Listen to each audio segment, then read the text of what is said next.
Well, looky. I don't know if I'm back off of Facebook jail. I don't know if somehow my computers just started working again. I don't know if it was just a 5 day glitch on Facebook's part, but I am back on the 420 report. It's Monday, August 27th, 2018, 4:20 p.m. This is your good pal Jared Dog, and this is the 420 report. It's Monday Madness because I'm losing my fucking mind. Maybe that's what I should call it. Losing my mind Monday. I don't know what the hell's going on, man. All day long. Well, I got back from my trip, which I'll tell you about that in just a little bit. That was some crazy shit going down last week in Ohio, in where was I? Germantown, Gaithersburg / Middlebrook, Maryland. It was a lot of fun, but it was nuts, man. You go on a long road trip like that, your brain will get fried. We got people joining in: Michelle, Jean, Joe, Missy, Jennifer, Trisha. We got some regulars in the house today for the 420 report, my daily live video blog. Thanks for the likes and the thumbs up, and hit me up with any questions, or hit the share button if you're so inclined. Leave some comments. Let me know how much you love me. Let me know how much you hate me. Whatever the case may be, I don't really care. Hey, Jessica, what's up? I was just about to tell everybody about how much fun we had last Saturday night at the Middleburg / Gaithersburg / Germantown Eagles Club up there in Germantown, Maryland. It was crazy. It was so off the hook. What a fun crowd that was. But in any case, I'm glad to be back, able to use Facebook on my computer. I don't know if I was in Facebook jail, if it was just a glitch, if anybody else was experiencing the same thing. But whenever I try to log into my Facebook account via my laptop, which is my preferred way of doing these live video blogs, so that way I can do more participation and engagement with y'all, with you people. It wouldn't let me. I was just a big blank white screen, no links, nowhere to click, nowhere to do nothing. It said in the little user, or in the search bar at the top, the URL bar, the address bar at the top, said Facebook / Mighty Jared Dog up in there, but nothing would come up. Just a white screen, nothing. So I had to do it on my phone all the time. Hey, Darren, what's up? Mike Smith, yo, Jared Dog, Charles City, finally in the house again. Yeah, man, I will be back in Charles City in September. I'll put more information about that when you're coming back this close to Kellogg Newton. I don't know, Travis. We've only got one more show booked in Iowa, and that is Friday, September 21st in Charles City, which I was just talking about with Nathan Tricky Allen in the Dirty Jokes and Magic Trick Show. Otherwise, I'm going all over the country. This Friday night, I'll actually be in Janesville, Wisconsin for the return of Schultz's Compound, this time Comedy Under the Stars, for a big pool party there in the backyard. Schultz's Compound pool party. That's going to be a lot of fun. Spread the word, all my Janesville friends and fans and followers, whatever you consider yourself to be. I consider you all to be friends. You know, whether we've actually hung out and shared a beer, whether you just came to my show one time and hit me up with a friend request on Facebook, whatever. I like coming here and hanging out with you every day at 4:20 p.m. I like taking all your questions. I like answering all your comments. I like ranting and raving about my day and about all the bullshit opinions and thoughts that roll around in my head. Hopefully you get a laugh out of it. You know, in any case, it just give you a couple minutes to relieve some stress at the end of the day. I know you work hard. I know you play hard. Those are my favorite type of audiences to perform for. Just like this last weekend. And then this Saturday, I'll be back in my hometown is what I'd call it, Chicago, Illinois. Not the town I grew up in, hometown, but my hometown for comedy, Chicago, Illinois, right outside in Berwyn at Cigars and Stripes with Daryl Moon and Bink Winkleton, the world's sexiest time-traveling game show host for the Screwlywed Game, the retro comedy game show. We'll be throwing that down this Saturday night at Cigars and Stripes. Yes, Hot Shots in Charles City. That's right, Mike. You got it, man. Heading there Friday, September 21st with Nathan Allen. And then that's it for Iowa shows this year. So if you don't go to that show in Charles City and you're from Iowa and you want to see one of the shows I'm doing in Iowa, you got to get up to Charles City Friday, September 21st. Otherwise, you're fucked until 2019. What else I want to tell you guys about? Holy crap. It's just good to be back here, man. Good to be able to do the 420 report right here from my laptop. I know you probably doesn't make much of a difference to you. I don't know. Maybe it does, maybe it doesn't. But it seems like I'm able to see more of the people that are commenting so I can answer them. They could scroll up on the side of my computer. If I do it on my phone, I just see like one at a time along the bottom of the screen.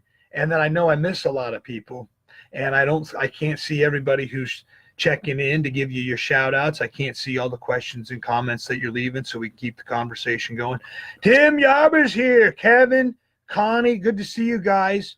Thanks for being here at 4:20 p.m., the 420 report, my daily live video blog. And if you want to get a copy of my CD, totally baked, totally free, go to barcomic.com. All right, that's everything for the plugs. Now let's get into the rants. Let's get into the storytelling. What a crazy fucking week. This last week, I usually don't like to do 5 days on the road, man. I am burnt. My mind is fried. It was actually 6 days on the road when you count yesterday's travel time. 15-hour drive back from Germantown, Maryland, where what a crazy fun show that was. And we packed them in. I fit in very well. This is one of my favorite parts about rolling into a new place. I've never performed there before. In fact, I never even performed in Maryland before. So that was a first. That was kind of cool. But whenever I roll into a new bar or club and they don't know what the Jared Dog is all about, I always get a lot of people telling me how they're going to sit up front and they're going to heckle and I better be ready to take it. And all this other nonsense. Like, I don't know if you're going to be able to handle this group, man. I get that probably every show I do where it's a new place. And even sometimes if it's a place that I've performed at before, but there are a lot of new people that are going to be in the audience that night. And when I show up early and I'm hanging out and having a few drinks, which I do to sort of scope the place out, sort of get a feel for the vibe, the atmosphere of the venue, see what's going on, see if there's any material that I can talk about, see if there's any way I can localize the act. That's what I like to do. I like to try to make the act localized as possible, especially at the beginning of the show. I think I still got sunflower seed shells in my teeth from last night. I was just pounding sunflower seeds all night long to stay awake. Holy crap. So I might be a little bit off my game today because I just took a nap for about 3 hours and then my phone started going off. You got to do that 420 report, dumbass. And I'm like, yeah, but which account am I going to do it from? Some of you may have noticed you did get another Facebook friend request from me, from Jaredog Danley. That is my new extra backup profile on Facebook, which I've been advised I should go ahead and get just in case I do get locked out again. It was weird because I couldn't get logged in as Jeremy Danley, but I created a new Facebook account, Jaredog Danley, which they don't allow Jaredog on this profile, but apparently I could create a whole new account and put first name as Jaredog. So if you got a friend request from Jaredog, I haven't been able to get to everybody yet under that new one, but then again, I know this is why my mind is fried. I came down here to do this, and I was trying to log into the new account, and my wife was down here with me, and she was like, oh, did you set up a new Facebook profile? I go, yeah, because I can't get logged into my old one. It's just the white screen, and I got to do these 420 reports. I got to do a lot of other stuff. It's not just about the 420 report. Don't mean to break your heart, but it's not all about you. I got to do other stuff where I'm promoting shows and events for other bars. I don't just do stand-up comedy. I'm also an event planner and promoter for other bars and clubs and help them fill nights even when I'm not there. So there's a lot of social media promotion that goes along with that, as you can imagine. I mean, that's where most of the promotion is these days because people get that shit right on their phone, and it's great. It's wonderful. It's an amazing technology. but it pisses me off at the same time. I've said it before and I'll say it again. I probably shouldn't say it again. It's probably got me in trouble in the first fucking place. I would gladly, if I thought I could get away with it, I would punch Mark Zuckerberg in the face any day of the week for, number one, inventing such a cool technology, but number two, creating this kind of dependency on it. Number three, then all these arbitrary rules and standards that get your ass kicked off or blocked or put in Facebook jail or whatever it is, moratorium on your account. It's like, it's blowing my mind, man. It makes me freak out. I think it's really cool. If it wasn't that cool, I would just be like, fuck it, and just delete the account and never be on there again. But I do think shit like this is really fucking cool, and we need more of it. I'd like to see more people doing Facebook Lives. I think that shit's way more entertaining than like NBC, CBS, cable TV. I'd much rather check in with my friends every day, doing my own video or seeing videos from you and what you have going on than watching some bullshit sitcom on network television. Are you kidding me? I'm much more fascinated by real life. And when I say real life, I don't even mean reality shows. That's not real life. They call it now unscripted TV. But those fucking show producers are putting those people in situations just to create all kinds of drama. They get the ratings that they want. Then they leave them on to their own devices after the series ends or after the season is done. And half those motherfuckers go home to dysfunctional lives where everything in their life was under a microscope for the entire nation to see and criticize. And then and at the mercy of network editors and media people that create a drama just for the sake of ratings, and they send them back home to their friends and family, and their whole life is fucked. You heard it a zillion times, that shit happening. Anyway, last Friday night, things got real crazy. You want to talk about dysfunctional? Holy shit. These are some of my favorite audiences, though. And like I was saying earlier, I roll into these places and they're like, we're going to heckle you. You better be ready for us. We should be the comedians. We should be the comedians. Like half these motherfuckers, like, really, dude, really, you could get up on stage right now with the microphone and you would last about 3 minutes. We could change places. I could go down and I could sit in the front row and you could get on stage and you could be the comedian. And here's the thing. I could sit in that front row for 3 fucking hours and continue to come up with new heckles. You get on stage with the microphone and your hand in front of a bunch of strangers, you're going to last about 3 minutes. I mean, that's just the fact of the matter. I don't see any comedians on here right now. Hey, Ashton, what's up? But it's the same thing. Like at the Junkyard Bar where I played up in Barnum, Iowa a few weeks ago. If you can relate to this, Ashton, leave a comment if you're still on. And it's the same thing outside of Cleveland last Friday night, in Clyde, Ohio.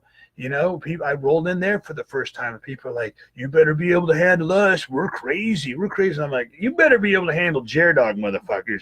Nobody is crazier than me. Are you kidding me? I roll into, let me just frame the entire situation for you so we can determine right here, right now, who's crazier. Okay, one is the person who just goes out to their regular, usual drinking establishment on the Friday or Saturday night and a comedy show just happens to be taking place. And they're a regular there. Everybody already knows them. They're in their comfort zone and they're just loud and boisterous. They talk shit. I talk a lot of shit. Like recognizes like. I know a shit talker when I meet one, and that's cool. I think more people should be talking shit. I think it's fun and entertaining. I don't get easily offended by that stuff. I don't get my feelings easily hurt like most people do. I don't want to say most people. A lot of people. A lot of people do. You see it on social media all the time. People get all offended about this, that, or the other thing. And that might be why I was put in Facebook jail to begin with. Maybe I don't know if it was a Facebook glitch or what. I don't know if I was barred because I used some word on here that sent off some triggering effect that somebody had to report me over. Even if I could just get a message from it and say, listen, dude, you shouldn't have said that in your live video. We're going to block you for a week from using it on your computer. I don't know what the hell it was. But the point is, people do get easily offended. They get easily pissed off. It's happened to me before. It'll probably happen again. It'll probably happen just because I said I'd like to punch Mark Zuckerberg in the face. And you get your Facebook account shut down or put on moratorium for a week because people are easily offended. One guy he's the person, they're the ones that roll into their regular drinking establishment on a Friday or Saturday night like they would usually do anyway, and they're just talking their shit. Okay, who's crazier? That guy or the guy that drives 15 fucking hours across the country with his own setup, puts up his own speakers and plugs in his own microphone and has Walmart work light clip lights hanging above him on the stage, and he just said, all right, listen, all you alcoholic motherfuckers, you're going to pay attention to this madman for the next 99 minutes talking his shit and in front of a bunch of strangers. All right, who's crazier? The guy that rolls in all by himself to some strange town, some strange bar, and with his own sound system and his own little light setup, his own little portable comedy club in a box, if you will, and decides that at 9 o'clock that night, he's just going to start ranting and raving about his life with the assumption that you're going to make strangers laugh for 90 minutes straight. 90 minutes straight. A regular headline set in a comedy club is like 45 minutes to an hour tops. I do an episode of Saturday Night Live without commercials. Who's crazier? The regular alcoholic at the fucking town pub or the mighty Jer Dog that rolls in? Sans, no wingman, no help, no guidance, no nothing. I know the person at the bar, the manager, whoever that booked me for the show. That's usually about it. And I'll go anywhere. I'll go in some fucking small dirt town in Missouri. I'll roll in some redneck bar in the middle of Ohio. I'll drive 15 hours all the way out to Germantown, Maryland. How fucking crazy is that? After a long drive and then get on stage and get to work. Are you kidding me? Most people can't even handle the long drive. They're pooped. They got to pack a cooler. They got to book overnight accommodations just so they can drive 2 hours away to go visit relatives for the fucking holidays. The mighty Jer Dog gets in his car with nothing but his GPS signal telling him where to go, and then rolls in with microphone in hand, spotlight in his face, talking shit to strangers. Who's actually crazier? As a matter of fact, if you acted the way I acted at 9 o'clock at night on Fridays and Saturdays in bars and clubs, but you didn't have the microphone in your hand and you didn't have the spotlights above you, and you just rolled in and started screaming the shit that I scream at when I'm on stage, they'd probably call the cops. They would probably call the cops. But put a microphone in your hand, put spotlights in your face, they call you a comedian, you fucking get paid for it. That's crazy. That's crazy like a fox. Tim, it better happen again. I don't know what that means. Maybe that I get put in jail. That would suck. I don't like being in Facebook jail. Again, it's created a dependency. I got a lot of friends on here. I've got a lot of followers on here. This is how I promote my dates. This is how I promote whatever I've got going on. This is how I can reach out to you guys, rant and rave, and tell you some funny stories about the weekend, which I didn't even get to this weekend. Rant and raving about who's crazier, me or the regular alcoholic that just shows up to bars and clubs I perform at. But I'm here every day at 4:20 p.m. or as close as possible with the 420 report. I'll be back tomorrow. I don't know what it'll be. Maybe a time warp Tuesday. Tell it like it is Tuesday. I always try to theme the days depending on how I feel. I never know what the hell I'm going to do.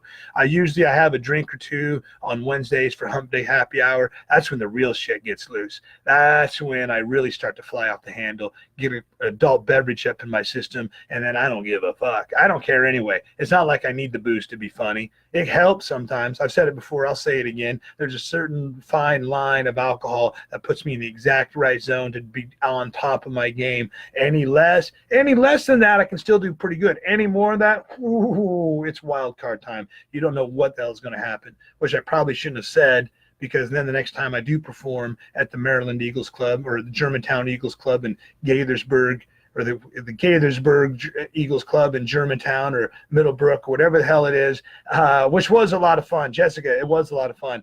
And that crowd was fucking crazy, man. The crowd it was just that group right up front, Brooke and Kelly and a few others, talkity talk, talk, talk, talk, talk, talk, talk, talk, talk, talk, talk. And they were the ones that were outside in the beer garden before I was hanging out with. They were like, you better be ready for us because we're going to heckle you. Well, they did not disappoint. They did disappoint.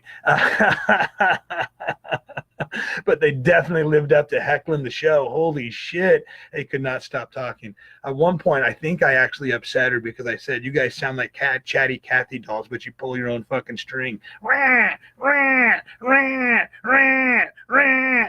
You know, it was like on and on and on and on. And I actually like that. I'm not one of those comedians that thinks the entire audience just needs to stay shut up and perfectly silent. There's room for that type of comedy out there. You usually see it in comedy clubs where they don't really allow very much audience participation at all. And it becomes a very difficult dynamic to judge, because a lot of comedians, they don't want the audience participation, but they continue to ask the audience questions like, hey, have you guys ever done this? Have you ever noticed that? And it sounds very conversational and it invites people to chime in, but they don't necessarily want the people chiming in. They just want to sort of create the fake dynamic that we're having a conversation here, but it's really just a one-sided conversation. Really, the comedians just don't only be supposed to only be the one there talking in that moment, and everybody else's job is just supposed to be shut up and fucking listen. That's not how I do it. I actually do like the conversation,